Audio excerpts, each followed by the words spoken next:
Chapter 11.1111, The 1111th Birthday Feast, still written by Ben in black ink. Darling and her team had excelled. The feast was the best we'd ever seen, and it should have been too. It was for someone on the eve of their 1111th birthday party.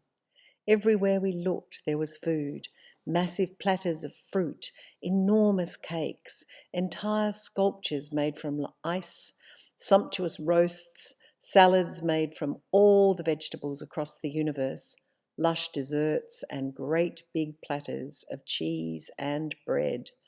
There were also the best juices ever, and chocolates shaped into every creature and thing you could possibly imagine. My favourites were the giraffes and zebras using different coloured chocolates. Oh, and the bird-shaped ones that flew around like wild bees before zooming into any mouth they could find.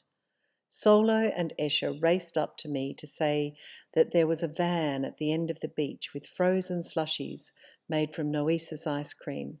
It was too good. And then there was more music.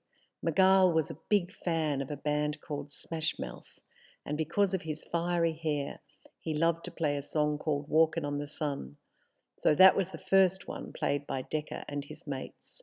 They'd set up on the beach and were playing as loudly as they could.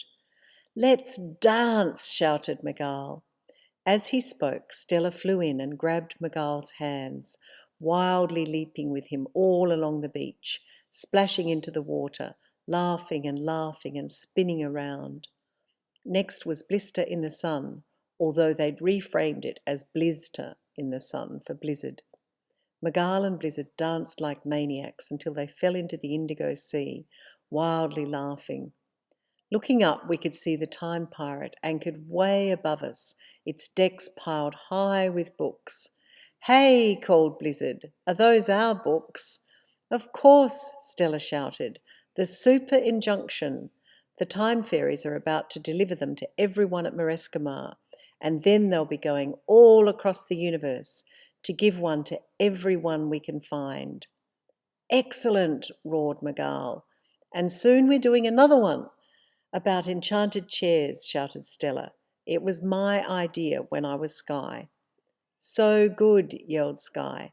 "I'm going to ask everyone what they want in their own enchanted chair to make them feel safe and happy." "The best," shouted Blizzard, grabbing Sky. I joined them with Minnow, and we twirled our way along the beach in a sort of ring that kept breaking apart and then joining back together again. There was a loud woof. It was Godot, his tongue hanging out and his tail wagging. With him were two little dogs. Godot telepathed, "I'd like to introduce Hazel and Buddy." "Oh, Hazel," yelled Minnow, "and Buddy, I've missed you." Blizzard, Sky, and I clearly had no idea what was going on, but we stopped while Minnow nuzzled the two little terriers. Their large brown eyes looked naughty and happy. Frank suddenly realised what Minnow was doing and raced along the beach to join her. "Buddy!" he yelled. "Hazel!" I'd not seen Frank cry so many times in one day, but he openly wept as he hugged both dogs. "They're part of Frank's family," whispered Minnow. "Hazel died a few years ago, but Buddy only went a bit before we met you. We loved them very much, and we didn't think we'd ever see them again." I nodded. I badly wanted a dog to live in our family, although I thought it would be best to have one like Godot, allowed to run free and just visit when he wanted to. All around us there was suddenly a lot of wild barking. I looked over at Blizzard. Molly and Panda were both with him. Molly rolled on her back in the sand, her mouth open in a huge smile, and Panda ran around and around Blizzard, almost falling over because she was moving so fast. Blizzard looked as if he was in heaven when he sat on the sand and nuzzled both of them to his chest. Without any warning, Godette, Fun, Gode, and Godot were with us. "One for you," said Godette, handing me a book. "And one for you," said Goad, handing Minnow a book. "And one each for you and Frank," said Godot, handing me 2 books. "And one for me," said Fun with a smile. "The Super Injunction," I said. "By Stella Walker and Mitchell Blizzard," said Sky. "That's you," I said, feeling very proud of my little sister. "I know," said Sky, looking happy. "I love the cover," said Minnow. "It looks a bit like my place." "That's because we based it on your place," said Blizzard. "It's sky on the back, and the tiny little person near the sea, under the rocks, is me, and any child who's ever had a hard time." Minnow nodded. "Your church is lovely." Blizzard continued, "And your parents told me that they feel like your home wants to say, 'Be at home with God, be at home in the universe.' But so many churches and schools and orphanages have been really cruel to children." Minnow frowned. "They have," she said, "and I hate it because people think we're cruel because we live in a church. But why would anyone ever be cruel to children?" Blizzard nodded. "Families can be cruel too," said Stella, puffing as she and Migal danced up to us, "especially when the time virus infects them." Minnow looked sad. "I wish the time virus would just go away," she said. "It will," said Sky and Stella together, and then they laughed and gave one another a high five. "So what's the message of your book?" asked Migal. "Tell someone," shouted Blizzard. "If anyone is nasty or cruel to you, what are you going to do?" Stella stared at me. "Tell someone," I shouted. "And what if they warn you not to tell anyone?" asked Blizzard. "Still tell someone," shouted Sky. "What if they say they'll hurt you if you do?" asked Stella. "Still tell someone," shouted Minnow. "And what if the person telling you not to speak is someone you really trust?" asked Blizzard, "and you feel confused?" "It's them who's messed up," said Frank, "not you." "Exactly," said Migal.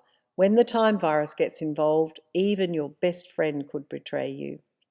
"So what do you do?" asked Blizzard. "Tell someone," yelled Frank.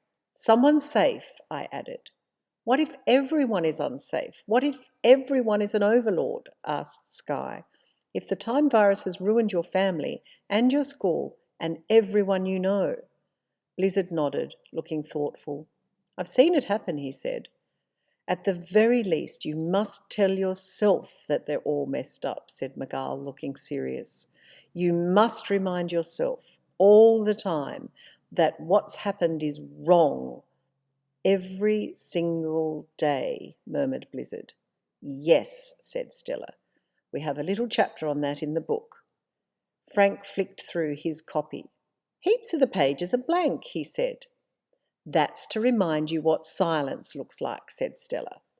Blizzard nodded. "If you don't tell someone what people like Thievel have done," said Blizzard, "or Baroness Thieve, or Filthy, there'll just be blank pages in the book of your life." I nodded. "I get it," I said. "No one will know unless you tell them." Blizzard patted me on the back. "Exactly," he said, "but it's totally best if you tell someone safe." Decker and his mates broke into Blister in the Sun again. "Blister in the Sun," shouted Stella. "Come on, enough talk about thievels and overloadeds and baronastards." "Yes," yelled Migal, "let's have some fun."